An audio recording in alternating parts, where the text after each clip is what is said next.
Hello and welcome to your channel Engineering Educators, Engineering in an English. So in this session, I will discuss about RRB JEE Medical Standard. Railway recruitment বোর্ডের তরফ থেকে যে নোটিফিকেশনটি publish করা হয়েছে for junior engineer in different discipline, এর যে medical standard রয়েছে এবং মেডিকেল স্ট্যান্ডার্ডের সাপেক্ষে আফটার দ্য ডকুমেন্ট ভেরিফিকেশন কিভাবে মেডিকেল স্ট্যান্ডার্ডের যে স্ট্যান্ডার্ড সেট আপ করা হয়, কি কি টেস্ট সেখানে করা হয় এবং মেডিকেল স্ট্যান্ডার্ডের বেসিসে অনলাইনে ফর্ম ফিল আপ করার সময় কোন পোস্টকে আগে রাখা হবে with respect to the medical standard, that all I will discuss in today's video. So before starting my video, I would like to request all of you, please like, comment, share and subscribe our channel and press the bell icon for future notifications. তাহলে চলো শুরু করা যাক। এখানে দেখতে পাচ্ছ যে in medical standard railway has been said that candidates will be called for DB for normally medical fitness test হয়ে থাকে। মেডিকেল ফিটনেস টেস্ট, এই মেডিকেল ফিটনেস টেস্টে দুই ধরনের নর্মালি টেস্ট হয়ে থাকে। একটা হচ্ছে ফিজিক্যাল ডিফারেন্ট টেস্ট হয়ে থাকে এবং আরেকটা হচ্ছে ভিশন টেস্ট। রেলওয়ে বোর্ড কিন্তু এই টেস্টগুলো কোথায় হয়ে থাকে? The first question will arise in your mind, যে এই যে সমস্ত রকম টেস্ট রিকোয়ারমেন্ট চেক করা হবে সেইগুলো হয়ে থাকে রেলওয়ে হসপিটালস, যেমন BR Singh, Howrah orthopaedic, Garden Reach. Railway যে সমস্ত হসপিটাল রয়েছে সেখানে কিন্তু after the completion of DB এই মেডিকেল টেস্ট কিন্তু মেডিকেল ফিটনেস টেস্ট হবে। এবার first question will arise different standard. So at first I will discuss about A3, যেই জন্য যে সমস্ত মেডিকেল স্ট্যান্ডার্ড এখানে দেওয়া রয়েছে as per Indian railway medical manual A3, B1, B2 and C1। এবার এইখানে at first I will discuss about A3 standard. A3 medical স্ট্যান্ডার্ডের ক্ষেত্রে ফিজিক্যালি ফিট তো হতেই হবে ইন অল অ্যাসপেক্টস। আর ভিশনের ক্ষেত্রে, কারণ রেলওয়ে হসপিটালে কিন্তু ভিশনের ছোট ছোট প্যারামিটারগুলোকেও কিন্তু খুব নিখুঁতভাবে চেক করা হয়।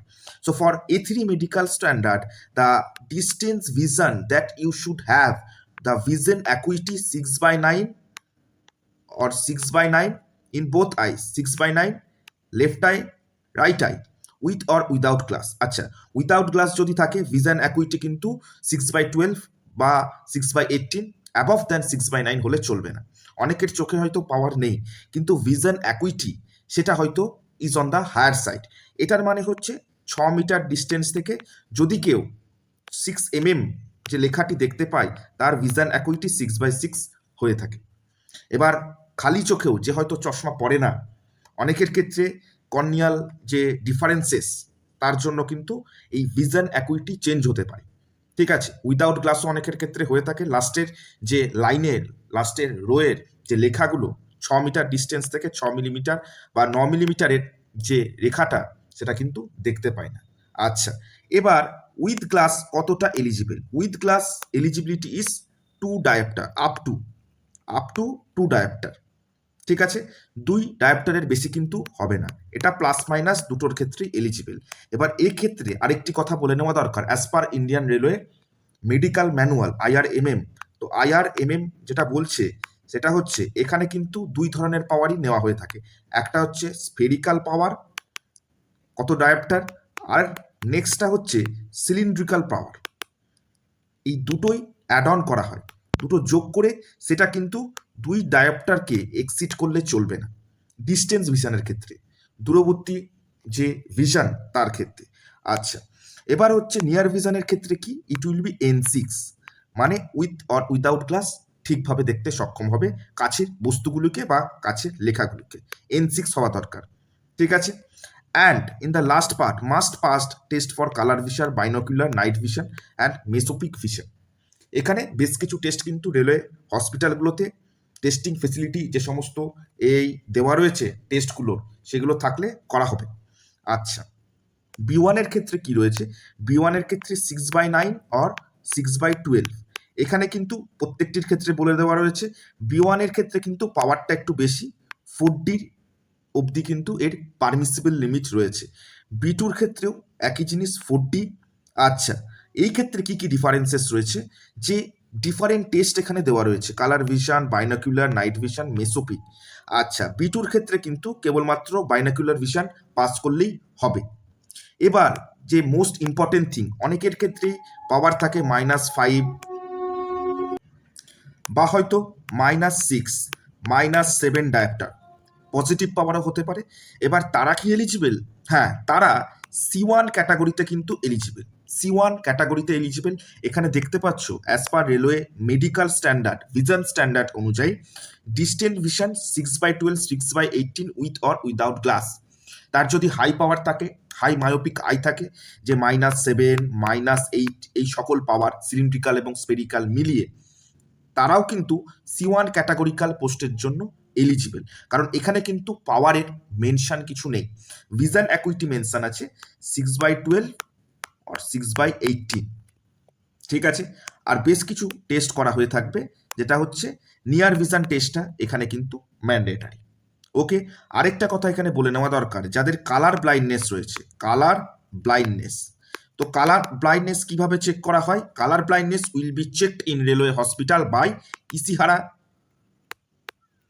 টেস্ট মেথড, ইসিহারা চার্ট যাকে বলা হয়। ইসিহারা চার্ট নর্মালি পড়ানো হবে, সেখানে কালার ব্লাইন্ডনেস চেক করা হয়। কালার ব্লাইন্ড যদি কেউ হয়, they will eligible in C1 ক্যাটাগরি। কালার ব্লাইন্ড পিপল, তারা কিন্তু C1 ক্যাটাগরিতে এলিজিবল। কিন্তু সেই ক্ষেত্রে আরেকটি কথা বলে নেওয়া দরকার, সেই ক্ষেত্রে প্যানেল বসবে এবং সেভিয়ারিটি চেক করা হয়। ডিফারেন্ট ডিফারেন্ট গ্রেড রয়েছে, ডিফারেন্ট কন্ডিশন রয়েছে।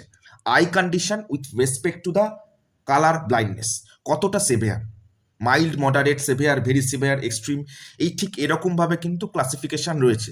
সেই অনুযায়ী তাকে আনফিট বা ফিট করা হবে। নর্মালি C1 কিন্তু কোথায়, কালার ব্লাইন্ডনেস যাদের আছে C1 ক্যাটাগরিক্যাল পোস্টেও তারা কিন্তু এলিজিবল। এবার এই সম্পর্কিত আরেকটি কথা বলে নেওয়া দরকার, যাদের হাই পাওয়ার -40 থেকে বেশি পাওয়ার, যদি হাই মায়োপিক হয়, ঠিক আছে, এটা ডাক্তার ঠিক করবে, অপথ্যালমোলজিস্ট বা চক্ষু বিশেষজ্ঞ তারা ঠিক করবে হাই পাওয়ার কোনটা। এবার যদি হাই পাওয়ার হবে, তাহলে 3 মেম্বার প্যানেল বসে, 3 মেম্বার অপথ্যালমোলজিস্ট, মানে চক্ষু বিশেষজ্ঞের একটি প্যানেল বসবে, 3টে মেম্বার নিয়ে এটিকে গঠন করা হয়। এবার তারা কি চেক করবে? যাদের হাই মায়োপিয়া, তাদের জন্য কি টেস্ট হয়? ফান্ডাস টেস্ট করা হয়, fundus test or Optos test করা হয়। এবার এই fundus test, Optos test, fundus test কি করা হয়? চোখে একটি লিকুইড দেওয়া হয় যাকে বলা হয় ডাইলেশন। এই ডাইলেশন আই ড্রপ দিয়ে দুটি চোখকে, লেফট আই এবং রাইট আই, সেটাকে ডাইলিউট করে এই ফান্ডাস টেস্টটা চেক করা হয়। তার মানে কি, রেটিনার কন্ডিশনটা দেখা হয়। কারণ হাই মায়োপিয়ার ক্ষেত্রে রেটিনার কন্ডিশন কিন্তু খুব একটা ভালো হয় না। আচ্ছা, আরেকটি হচ্ছে অ্যাডভান্স টেস্ট, যেটা অপটাস টেস্ট, এটা করতে বলা হতে পারে। এটার ফেসিলিটি নর্মালি রেলওয়ে হসপিটালে সব ক্ষেত্রে থাকে না। ঠিক আছে, তো ফান্ডাস টেস্ট নর্মালি তারা কিন্তু করবে হাই মায়োপিক যাদের রয়েছে বা হাই মায়োপিয়া আইয়ের ক্ষেত্রে। ডাইলেশন করে করা হয়, চোখে ড্রপ দিয়ে করা হয়, রেটিনার চেক করা হয়। ঠিক আছে, কারণ তারা দেখতে চায়, তার হয়তো পাওয়ারটা হাই, সে হয়তো বলতে পারে C1 তো আমি এলিজিবল, কিন্তু সেটা প্যাথোলজিক্যাল মায়োপিয়া কিনা, প্যাথোলজিক্যাল মায়োপিয়া কিনা সেটা কিন্তু তারা চেক করবে। এটা বলা রয়েছে as per Indian railway medical manual, IRMM। এই যে নির্দেশিকাগুলো, সেটা IRMM এ ডিটেলস দেওয়া রয়েছে যে প্যাথোলজিক্যাল মায়োপিয়াটা চেক করতে হবে। যদি প্যাথোলজিক্যাল মায়োপিয়া থাকে, he or she will be unfit for such kind of post. তার হয়তো পাওয়ার রয়েছে C1 eligible, pathological myopia ফান্ডাস test বা অপটোস টেস্টের মাধ্যমে কিন্তু চেক করা হয় প্যাথোলজিক্যাল মায়োপিয়া তার রয়েছে কি নেই। আচ্ছা, এবার যে বিষয়টা রয়েছে এখানে, কেউ হয়তো অনেকে ডিফারেন্ট যে সার্জারি করিয়ে থাকে, যেগুলোকে বলা হয় কারেকশন সার্জারি। ঠিক আছে, যেমন PRK, লেজার, ল্যাসিক, তারপর হচ্ছে ICL, ডিফারেন্ট যে রিফ্র্যাক্টিভ এরর সার্জারি বলা হয়, মানে হাই পাওয়ারকে কমিয়ে লো পাওয়ার করে দেওয়া হয় বা পাওয়ার থাকে না, এই সকল সার্জারি কিন্তু রেলওয়েতে অ্যালাউড নয়। আচ্ছা, কেউ যদি ল্যাসিক করিয়ে থাকে, ল্যাসিক অনেকেই করায় এখন দৈনন্দিন জীবনে, ল্যাসিকটা কমন যাদের হাই পাওয়ার রয়েছে তাদের ক্ষেত্রে। এবার ল্যাসিক যদি কেউ করায়, he or she will be eligible in C1, C1 কিন্তু এলিজিবল। এবার যদি বলো যে ল্যাসিক করাবে ধরতে হয়তো রেলওয়ে পারবে না এমনটা কিন্তু ভুল। তাদের স্লিট ল্যাম্প টেস্ট থাকে, স্লিট ল্যাম্প টেস্ট, ঠিক আছে। এবার এইটার মাধ্যমে কি করা হয়, কর্নিয়াল থিকনেস চেক করা হয়, কর্নিয়াল থিকনেস। আফটার ল্যাসি কি হয়, কর্নিয়াল থিকনেস আমাদের স্বাভাবিক চোখের যে কর্নিয়াল থিকনেস থাকে, আফটার ল্যাসি কিন্তু সেই কর্নিয়াল থিকনেস অনেকটা কমে যায়, তাই জন্য স্লিট ল্যাম্প টেস্টে ধরা পড়ে যাবে, কোনো কিছু করার নাই। এবার কারোর যদি মনে হয় যে পাওয়ার কমিয়ে নিয়ে আসা হবে প্রেসক্রিপশানে, ঠিক সেই ক্ষেত্রেও কিন্তু ওদের অটো রিফ্র্যাক্টোমিটার থাকে, সেখানে পাওয়ার চেক হয়ে যায়।